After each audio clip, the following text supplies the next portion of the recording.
ತಾಯಿ. ಈ ಸಮಾಜದಲ್ಲಿ ನಡೆಯುತ್ತಿರುವ ಅನ್ಯಾಯ ಅತ್ಯಾಚಾರ ನೋಡಿದರೂ ಕೂಡ ಸುಮ್ಮನೆ ಕುಳಿತುಕೊಂಡಿರುವ ತಾಯಿ. ದುಷ್ಟರ ಸಂಹಾರ ಮಾಡಿ ಶಿಷ್ಟರ ರಕ್ಷಣೆ ಮಾಡುವ ಭಾರ ನಿನ್ನದೇ ಕೂಡಿದೆ ತಾಯಿ, ನಿನ್ನದೇ ಕೂಡಿದೆ.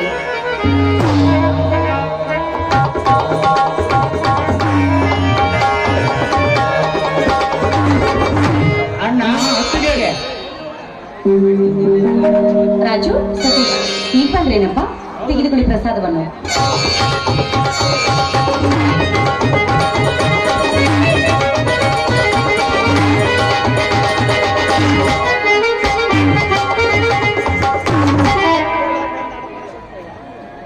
ಅತ್ತಿಗೆ, ಅಣ್ಣ ಇನ್ನೂ ಬಂದಿಲ್ಲವೇನು ಅತ್ತಿಗೆ?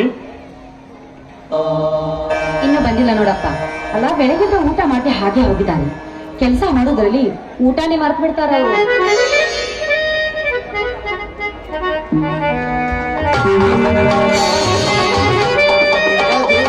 ಅಣ್ಣ ಬಂದ್ರು, ಏನೋ ತಂದ್ರು. ರಾಜು, ಸತೀಶ,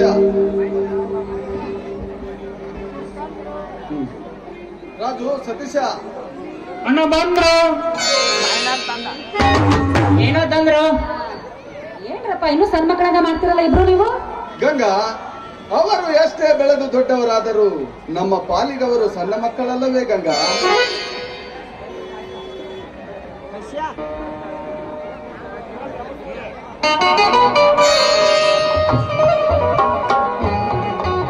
ಏನತ್ತಿಗೆ ಅಣ್ಣ ಬಂದಿಲ್ಲ ಅಂತ ಒಂದೇ ಸಮಯ ತಡಪಡ್ತಾ ಇದ್ರಲ್ಲ, ಅಣ್ಣ ಬಂದ್ರೆ ನೋಡಿ ಯಾಕೆ ಮಾತಾಡ್ತಾ ಇಲ್ಲ? ಅಣ್ಣನ ಮೇಲೆ ಏನಾದ್ರೂ ಕೋಪಣ? ಸತೀಶ, ಮನೆಯ ಬಾಗಿಲಿಗೆ ಬರೋಕ್ಕಿಂತ ಮುಂಚೆ ಬರೀ ನಿಮ್ಮನ್ನ ಮಾತ್ರ ಕರೀತಾರೆ. ಕೋಪ ಬರದೆ ಮತ್ತೇನಾಗುತ್ತೆ ನನಗೆ? ಗಂಗಾ, ಕೋಪ ಬಂದ್ರೆ ನೀನು ತುಂಬಾ ಚೆನ್ನಾಗಿ ಕಾಣ್ತೀಯ. ನಿನಗೆ ಕೋಪ ಬರ್ಲಿ ಅಂತ ತಾನೇ ನಾನು ಈ ರೀತಿ ನಡೆದುಕೊಳ್ಳೋದು. ಮಾತಿನಲ್ಲಿ ಮಲ್ಲ ನೀವು. ನಿಮ್ ಜೊತೆ ಮಾತಾಡಕ್ಕಾಗುತ್ತಾ? ಅದೊಂದು ರಸಿಕರ ರಾಜ ನೀವು. ನಿಮ್ ಜೊತೆ ನಾನು ಗೆಲ್ಲಕ್ಕಾಗುತ್ತಾ? ಬಿಟ್ಟು ಬಿಡು, ನಾನೆಲ್ಲಿ ಮಾತಾಡಂತ ಹೇಳಿದೆ? ರಾಜಣ್ಣ, ಅಣ್ಣ ಅದಕ್ಕೆ ರೆಕಮೆಂಡ್ ಮಾಡ್ತಿದ್ದಾರೆ. ಇಲ್ಲಿ ನಮ್ದೇನ್ ಕೆಲಸ, ಬಾ ಹೋಗೋಣ.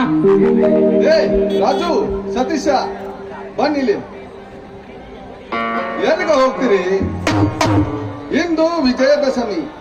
ಪಾಂಡವರು 12 ವರ್ಷ ವನವಾಸ ಮುಗಿಸಿ 1 ವರ್ಷ ಅಜ್ಞಾತವಾಸವನ್ನು ಮುಗಿಸಿ ತಮ್ಮ ಆಯುಧಗಳನ್ನೆಲ್ಲ ಬನ್ನಿ ಮಹಾಂಕಾಳಿಯ ಒಡಲಿನಲ್ಲಿ ಬಚ್ಚಿಟ್ಟು ತೆಗೆದುಕೊಂಡು ಪೂಜಿಸಿದ ಶುಭ ದಿನ ಎಂದು. ಅಷ್ಟೇ ಅಲ್ಲ, ನಾಡಿನ ತುಂಬ ಬಂಗಾರದಿಂದ ಒಬ್ಬರನ್ನೊಬ್ಬರು ಬಂಗಾರ ಕೊಟ್ಟು ಬಂಗಾರ ತೆಗೆದುಕೊಂಡು ಶುಭ ಹಾರೈಸುವ ಶುಭ ದಿನ. ಮೈಸೂರಿನ ತಾಯಿ ಚಾಮುಂಡೇಶ್ವರಿ ದೇವಿಯ ಆನೆಯ ಮೇಲೆ ಅಂಬಾರಿ ಹೊರಡುವ ದಿನ. ಅದಕ್ಕಾಗಿ ನನ್ನ ತಮ್ಮಂದಿರು ಹಬ್ಬದ ದಿನ ಹಳೆಯ ಬಟ್ಟೆಗಳನ್ನು ಹಾಕಿಕೊಳ್ಳುವುದು ಚೆನ್ನಾಗಿಲ್ಲವೆಂದು ತಿಳಿದು ನಿಮಗಿಬ್ಬರಿಗೂ ಹೊಸ ಬಟ್ಟೆ ತಂದಿರುವೆ. ಹಾ ರಾಜು, ಸತೀಶ, ಈ ಬಟ್ಟೆಗಳನ್ನ ಒಳಗೆ ಹೋಗಿ ಬೇಗನೆ ಬದಲಾಯಿಸಿಕೊಂಡು ಬನ್ನಿ. ಆಯ್ತಣ್ಣ.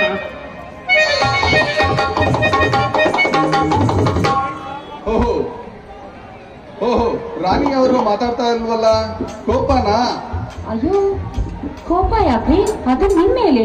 ನಾನೇ ಕೋಪ ಮಾಡ್ಕೊಳ್ಳಿ? ನಿನ್ನ ಕೋಪ ಏಕೆ ಅಂತ ನನಗೆ ಚೆನ್ನಾಗಿ ಗೊತ್ತು ಗಂಗಾ. ಬಾಯಿಲಿ ನಂಬಿಸಿ ನಿಂತುಕು.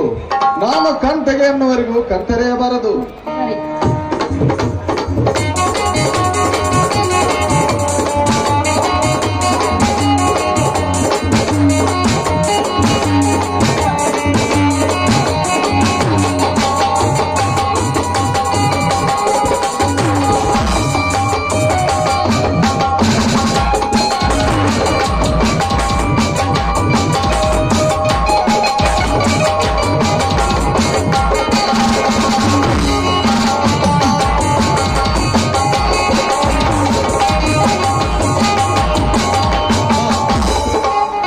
ಈಗ ಕಾಣ್ತಾರೆ.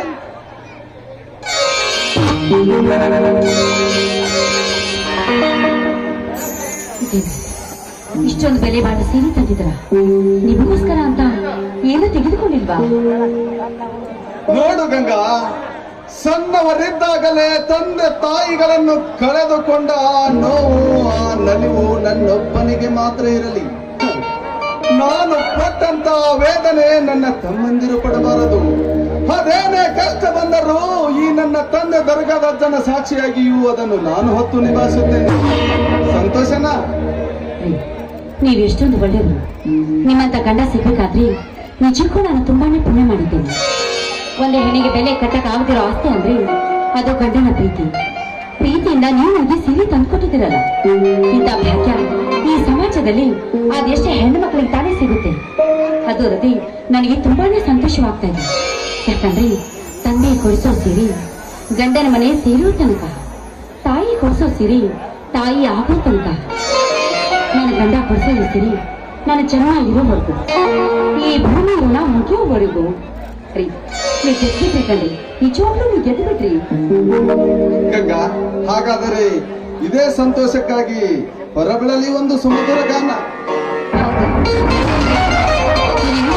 ಚಂದ್ರನಿಗೆ ಬೆಳಗುವ ಆಸೆ, ಹೂವಿಗೆ ಅರಳುವ ಆಸೆ, ದುಂಬಿಗೆ ಮಕರಂದ ಹೇಳುವ ಆಸೆ, ಕೋಗಿಲಿಗೆ ಹಾಡುವ ಆಸೆ, ನವಿಲಿಗೆ ಕುಣಿಯುವ ಆಸೆ, ಹಾಗೆ ನಿಮಗೂ ಕೂಡ ನನ್ನ ಜೊತೆ ಹಾಡಿ ಕುಣಿಯುವ ಆಸೆ ತಾನೇ?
ಹೇಳ್ರಿ.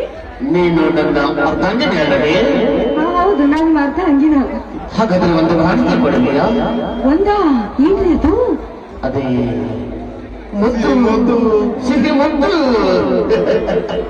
ಹೋಗ್ರಿ, ನನಗೆ ತುಂಬಾ ನಾಚಿಕೆ ಆಗುತ್ತೆ. ಸಿಹಿ ಮುದ್ದು.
ಸತೀಶ,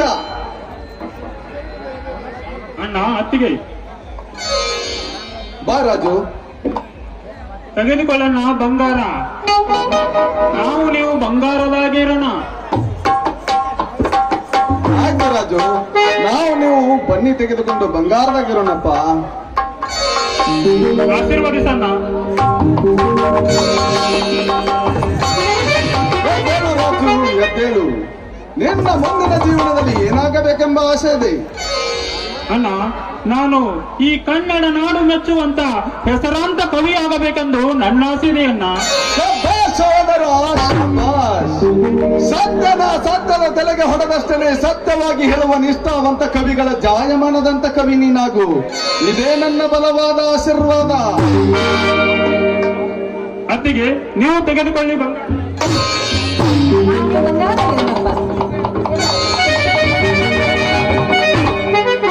ಸತೀಶ, ಅಣ್ಣ ತೆಗೆದುಕೊಳ್ಳೋಣ ಬಂಗಾರ.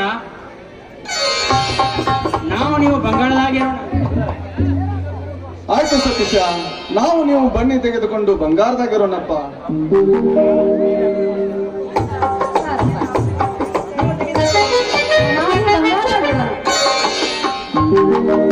ಇರಲಿ ಸತೀಶ, ಈ ನಿನ್ನ ಶುಭ ಸಂದರ್ಭದಲ್ಲಿ ಮುಂದೆ ನಿನ್ನ ಜೀವನದಲ್ಲಿ ಏನಾಗಬೇಕೆಂಬ ಆಸೆ ಇಟ್ಟಿರುವೆ? ಅಣ್ಣ, ಈ ನಾಡು ಮೆಚ್ಚುವಂತ ಒಬ್ಬ ಹೆಸರಾಂತ ಇಂಜಿನಿಯರ್ ಆಗಬೇಕೆಂದಿದ್ದೇನೆ. ಆದರೆ ಅದಕ್ಕೆ ದುಡ್ಡು ತುಂಬಾ ಖರ್ಚಾಗುತ್ತದೆ. ಸತೀಶ, ದುಡ್ಡಿನ ಬಗ್ಗೆ ನೀನೇನು ಚಿಂತೆ ಮಾಡಬೇಡ. ಗಂಗಾ, ಕೇಳಿದೆಯೇ ಗಂಗಾ ನನ್ನ ತಮ್ಮಂದಿರಾಡುವ ಮಾತುಗಳನ್ನ? ಗಂಗಾ, ನೀನು ನನ್ನ ಮದುವೆಯಾಗಿ ನನ್ನ ಮನೆ ಬೆಳಗಲು ಬಂದೆ. ನನ್ನ ಜೀವನದಲ್ಲಿ ನಡೆದಿರತಕ್ಕಂತ ಕಷ್ಟ ಕಾರ್ಪಣ್ಯಗಳನ್ನು ಆಗ ನಾನು ಹೇಳಿಕೊಳ್ಳಲಿಕ್ಕೆ ನನ್ನ ಜೊತೆ ಯಾರೂ ಇರಲಿಲ್ಲ. ಈಗ ನಿನ್ನ ಮುಂದೆ ಹೇಳಿಕೊಳ್ಳಲಿಕ್ಕೆ ನನಗೆ ಯಾರ ಭಯನೂ ಇಲ್ಲ. ಗಂಗಾ, ರಾಜು 2 ವರ್ಷದ ಬಾಲಕ, ಸತೀಶ 3 ತಿಂಗಳ ಹಾಲು ಕುಡಿಯುವ ಹಸುಗೂಸು.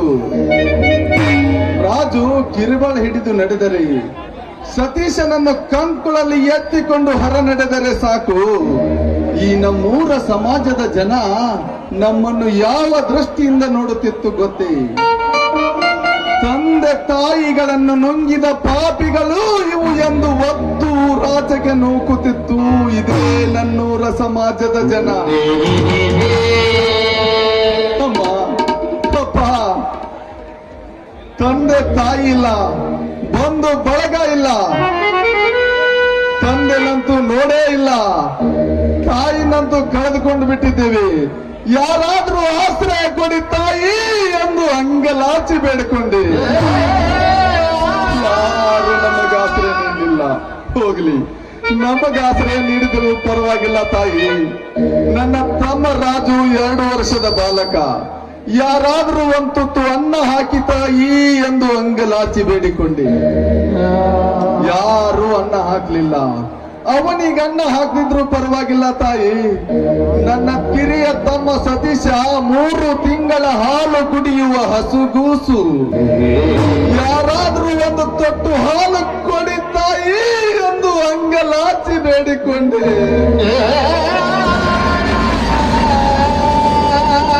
ಯಾರು ನಮಗೆ ಒಂದು ತೊಟ್ಟು ಹಾಲು ಸಹಿತ ಕೊಡಲಿಲ್ಲ. ಒತ್ತು ಊರಾಚೆಗೆ ನೂಕಿ ಭಿಕ್ಷುಕರಿಗಿಂತ ಕೀಳಾಗಿ ನೋಡುತ್ತಿತ್ತು ಇದೇ ನಮ್ಮೂರ ಸಮಾಜದ ಜನ. ಈಗ ನನ್ನ ಕಷ್ಟದ ಪ್ರತಿಫಲ ನನ್ನ ಕಣ್ಮುಂದೆ ಬಂದು ನಿಂತಾಗ, ಗಂಗಾ, ನನ್ನ ಕಣ್ಣಿಂದ ಬರುವ ಇವು ಕಣ್ಣೀರಲ್ಲ ಗಂಗಾ, ಆನಂದ ಭಾಷ್ಮ. ಸತೀಶ, ಏನೋ ಅಂದಿಲ್ಲಪ್ಪ, ದುಡ್ಡು ತುಂಬಾನೇ ಖರ್ಚಾಗುತ್ತೆ ಅಂದಲ್ಲ. ನಿನಗಾಗಿ ಬಸ್ ಸ್ಟ್ಯಾಂಡಿನಲ್ಲಿ ಹಮಾಲಿ ಮಾಡಿ ಆದರೂ, ನಿನಗಾಗಿ ನಮ್ಮ ಜೀವ ಒತ್ತ ಇಟ್ಟಾದರೂ ನಿಮ್ಮನ್ನು ಓದಿಸುತ್ತೇನೆ. ಬೀದಿ ಲೈಟ್ ಕಂಬದ ಕೆಳಗೆ ವಿದ್ಯಾಭ್ಯಾಸ ಮಾಡಿದ ಸರ್ ಎಂ ವಿಶ್ವೇಶ್ವರಯ್ಯ ಇಡೀ ವಿಖ್ಯಾತ ಇಂಜಿನಿಯರ್ ಆಗಲಿಲ್ಲವೇ? ಅವರಂತೆ ನೀನಾಗು, ಇದೇ ನನ್ನ ಬಲವಾದ ಆಶೀರ್ವಾದ. ರಾಜು, ಸತೀಶ, ನೀವಿಬ್ಬರು ನನ್ನ 2 ಕಣ್ಣುಗಳು ಇದ್ದ ಹಾಗೆ. ನಿಮ್ಮ ಸಂತೋಷನೇ ನನ್ನ ಸಂತೋಷ. ಅಣ್ಣ, ಅತ್ತಿಗೆ, ಈ ಸಂತೋಷದ ಶುಭ ಸಮಯದಲ್ಲಿ ಒಂದು ಸಂಭ್ರಮದ ಗೀತೆಯನ್ನು ಹಾಡಿ ಆಗಂಗಿಲ್ಲಪ್ಪ, ಯಾಕಂತ ಕೇಳಿ ಹೇಳ್ತೀನಿ. ಏನಂತ ಹೇಳಿ ಅತ್ತಿಗೆ? ಅಲ್ಲ, ನಿಮ್ಮ ಅಣ್ಣ ನಿಮಗ್ ಬಂಗಾರ ಕೊಟ್ಟು ನನಗೆ ಕೊಟ್ಟೇನು? ನಾ ಕೊಟ್ನಿಲ್ಲ. ನಿಲ್ಸಿನ, ಯಾಕೆ ಕೋಪ ಮಾಡ್ಕೊತಾ ಇದೀಯಾ? ಏನೋ ದುಃಖದ ಸಂದರ್ಭದಲ್ಲಿ ಹಾಗಂದೆ, ಅದನ್ನು ಮರೆತು ಸಂತೋಷದಿಂದ ಇರೋಣ. ನೀವು ಬಂಗಾರ ಆಗಿರೋದು. ಈಗ ಗೀತೆ. ನಮ್ಮ ಸಂಸಾರ ನನ್ನ ಸಾರ, ನಮ್ಮ ಸಂಸಾರ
ಸಂಸಾರ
ಏನೇ ನನ್ ಚಿನ್ನ ಹಿಂಗ ಹಾಡುತ್ತಾ ಕುಣಿಯುತ್ತಾ ನಿಲ್ತೀಯೋ ಏನಾದ್ರೂ ಈ ನಿನ್ನ ಪ್ರಿಯಕರಿಗೆ ಊಟದ ವ್ಯವಸ್ಥೆ? ಅಡಿಗೆ ಮಾಡಿದ್ದೀನಿ, ಬರ್ರಿ ಊಟ ಮಾಡಕತ್ತೀರಿ. ಆಯ್ತು ನಡಿ.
ಕಂಡ ಕೀರ್ತಿ ಪ್ರತಾಪ ಪೂರಿತ ನಿತ್ಯ ಸಸ್ಯ ಶ್ಯಾಮಲ ಜೀವನ ಗಿರಿಸಿರಿ ಮಗ ಗಗನರ್ಪಿತ ಸಹಸ್ರ ಗಾವುದ ವಿಸ್ತೀರ್ಣವಾದ ಈ ಗಾಂಧಾರ ದೇಶದ ಸತಸೋದರ ಅನುಜ ಸಗುಣಿ ನಾಮಾಂಕಿತನಾದ ನಾಡು ನಿಷ್ಕಾಮ ನಿಸ್ಪೃಹ ನಿರಾಳವಾಗಿ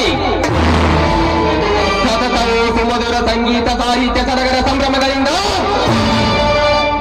ಸುಬುದ್ಧಿಯ ಸುಜನರ ಸುವರ್ಣ ಭೂಮಿಯಾದ ಈ ಗಾಂಧಾರ ದೇಶದ ರಾಜಕುಮಾರರಾದ ನಾಡು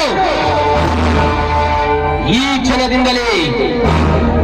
ಕ್ಷಣದಿಂದಲೇ ಕುಟಿಲ ಕುಚ್ಚಿತ ಕುಬುದ್ಧಿಯಿಂದ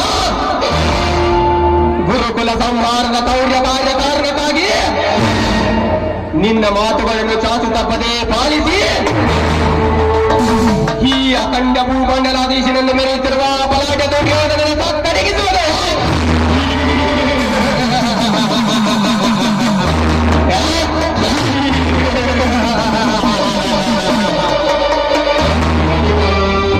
ಈ ಊರಿನ ಕಾಲೇಜಿಗೆ ಬರುವ ಬಣ್ಣದ ಪ್ರೇರಣ ಹಕ್ಕಿಗಳು ಹಾರಾಡುತ್ತಿವೆ. ಆ ಹಕ್ಕಿಗಳ ರೆಕ್ಕೆ ಕತ್ತರಿಸಿ ನನ್ನ ಬಾಹುಬಂಧನದಲ್ಲಿ ಹಾಪಿ ಮುಟ್ಟಾಡಿದಾಗಲೇ ನನ್ನ ಮನಸ್ಸಿಗೆ ಶಾಂತಿ.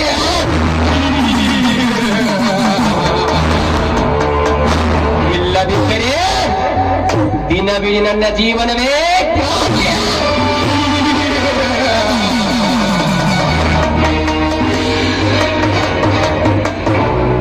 ತುಂಬಿ ಬಯಸುವುದೇನು ಅರಳಿದ ಹೂವಿನ ಮಕರಂದವನ್ನು, ಅದೇ ರೀತಿ ಒಂದು ಗಂಡು ಬಯಸುವುದು ಸುಂದರವಾದ ಒಂದು ಹೆಣ್ಣಿನ ದೇಹ ಸುಖ ಸೌಂದರ್ಯವನ್ನು.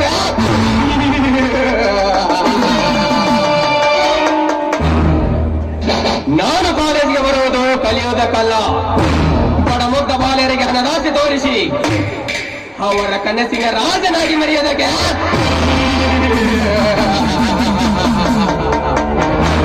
ಅವರ ಬಾಲಿಗೆ ಬೆಂಕಿ ಹಚ್ಚಿ ನನ್ನ ಮನಮೈ ಕಾಯಿಸಿಕೊಂಡಾಗಲೇ ನನ್ನ ಮನಸ್ಸಿಗೆ ತೃಪ್ತಿ. ಅರಳಿದವು ಗಾಡಿ ನೊಂದು ತಂದು ಬೀದಿ ಬೀದಿ ತಿರುಗುವಂತೆ ಮಾಡುವುದೇ ಈ ಸುಂದರ ರಾಜನ ಗುರಿಯ.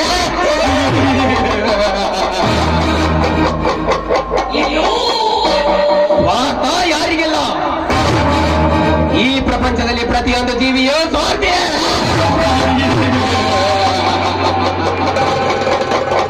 ಸುಖ ಎಲ್ಲಿದೆ, ಕಾಮ ಕ್ರೀಡೆ ಎಲ್ಲಿದೆ, ಅದನ್ನರಿಯದವನೇ ಮೂರ್ಖ.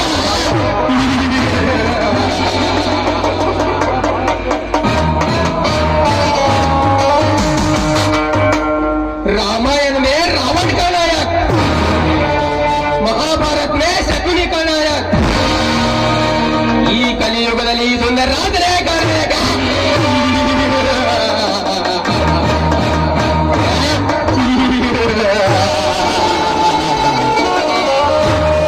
ಇನ್ನು ನನ್ನ ಮುಂದಿನ ಕಾರ್ಯ, ನಾ ಕಣ್ಣಿಟ್ಟ ಹೆಣ್ಣು ಆ ಧನರಾಜನ ತಂಗಿ ಕಾವೇರಿ.